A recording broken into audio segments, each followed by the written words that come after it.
Alors, il me reste à vous demander de remplir votre formulaire d'évaluation. Puis, comme c'est la coutume depuis plusieurs années où j'anime le colloque du REFAD, je prépare un résumé synthèse que je vais vous présenter à l'instant.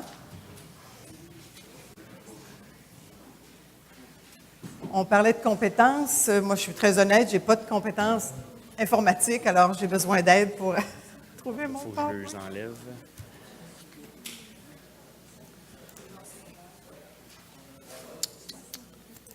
Non, c'est pas celui-là. C'est l'autre en dessous. C'est ça. Je me suis trompé. C'est celui-là ici.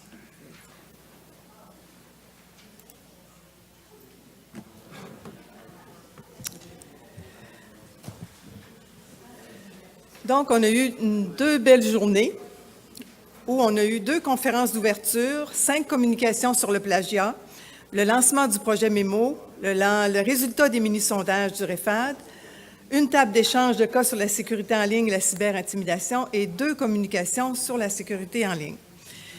J'ai tenté de résumer, de faire une diapositive par présentation. Alors, j'ai fait ce que je dis à mes communicateurs de ne pas faire, des diapositives trop chargées, mais la première conférence portait sur les défis pour la formation à distance. Mme Perrault nous a parlé du plagiat. Et ce que j'ai retenu, c'est qu'il fallait reconnaître l'intégrité intellectuelle par l'octroi d'un badge qui peut être diffusé sur les réseaux sociaux. En cyberintimidation, elle revient encore à reconnaître les comportements éthiques et citoyens par l'octroi encore d'un badge qui peut être diffusé sur les réseaux sociaux. Et en sécurité en ligne, elle nous a dit qu'il faut protéger son identité numérique, sécuriser les contenus numériques et, pour les étudiants, l'importance de reconnaître les comportements sécuritaires par l'octroi d'un badge qui peut être diffusé sur les réseaux sociaux. Alors, le badge était à l'honneur. On a eu la communication qui parle de « savent-ils même qu'ils plagient ?» La réponse, c'était non. La plupart du temps, ils ne le savent pas. On propose d'accompagner et encadrer le personnel enseignant, développer un rapport de confiance avec les élèves, avoir les bonnes communications, puis collaborer avec le village, entre guillemets, autour de l'étudiant, avoir la page d'accueil pour chaque cours en ligne, des capsules d'auto-formation variées, on a un questionnaire prêt. Êtes-vous prêt pour un cours en ligne? L'utilisation de Turnitin et puis l'importance de comprendre pourquoi ils plagient pour mieux travailler aux solutions. On a aussi le plagiat. Est-ce qu'on applique des sanctions ou on prend des mesures proactives? On a entendu parler du projet Badge Biblio 101 avec des modules obligatoires. L'impact du projet et des défis, c'est qu'il y a une diminution du nombre des cas de plagiat, l'amélioration des compétences informationnelles, la réussite universitaire. Alors, on nous recommandait des stratégies proactives et non réactives, une réflexion sur les pratiques et les types d'évaluation, et on a une responsabilité pour développer des compétences informationnelles. Dans le projet MEMO, on a su qu'il y avait un projet qui regroupait plusieurs cégeps canadiens, puis il nous disait tout ce que vous voulez savoir sur la FAD.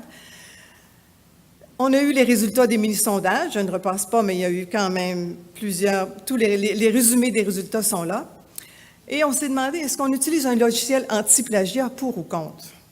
Et j'aime bien la citation de M. Lamontagne qui dit « L'efficacité technique des logiciels anti-plagiat est peut-être faible, mais leur efficacité objective est apparemment indéniable, comme celle d'un vieux gardien à l'entrée. » Les solutions, c'était de mettre en place une approche intégrée avec l'utilisation d'un logiciel de détection de similitudes, sensibilisation. Je l'ai mis en gras, c'est revenu souvent, des discussions en salle de classe, des cours ou des ateliers de méthodologie obligatoires, vérification des travaux par les étudiants, suivi auprès des plagiaires, exigences pour les travaux rendant le plagiat difficile.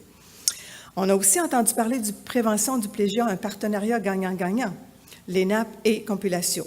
Alors, ils ont un programme complet d'éducation et de prévention du plagiat. Ils nous ont parlé d'accompagner les institutions par des politiques, des règlements, accompagner les enseignants avec des formations individualisées, accompagner les étudiants avec des ateliers obligatoires de prévention du plagiat.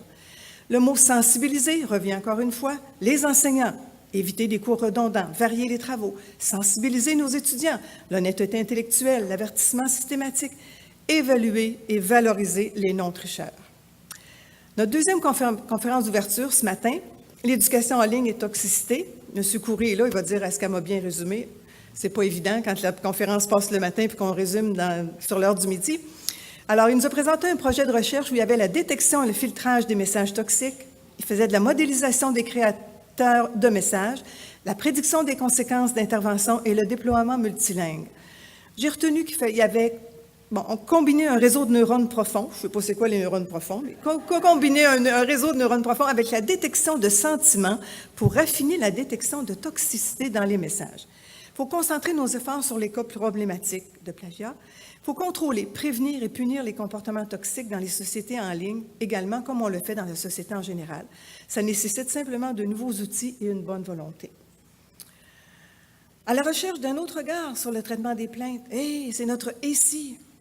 On a entendu un enquêteur qui disait qu'il étudiait les dossiers de plagiat et les réponses d'étudiants qui sont en majorité, c'est l'ignorance. Alors, d'où l'importance d'informer les étudiants. On a parlé de créativité et de passion pour sortir du cadre régulier. Votre capacité, nous a-t-on dit, créative va permettre de faire face à ce problème en croissance du plagiat. Et si on demandait aux étudiants les motivations qui les ont incités à plagier, on devrait améliorer nos sanctions. Puis on a eu le nouveau mot synectique, qui est de rassembler des choses disparates, et on nous a dit « bonne chance dans ce veau et si ».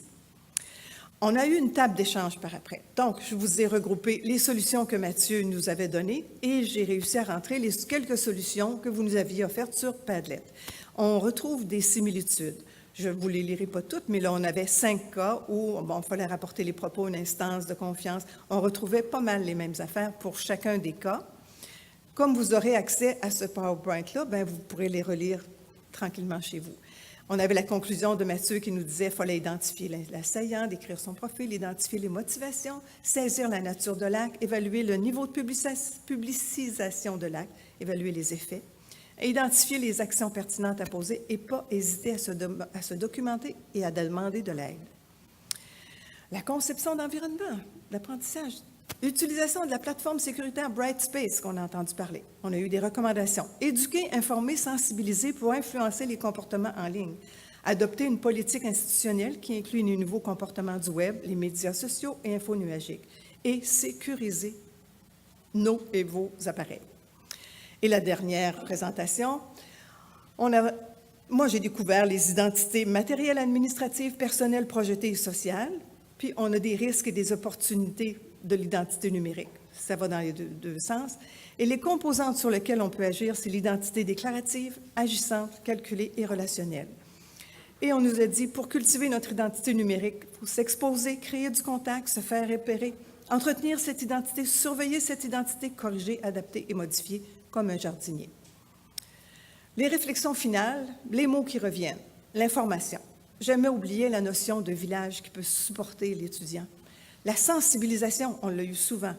La responsabilisation pour les compétences informationnelles, dont on a entendu parler beaucoup. Et la valorisation, qui est nouveau.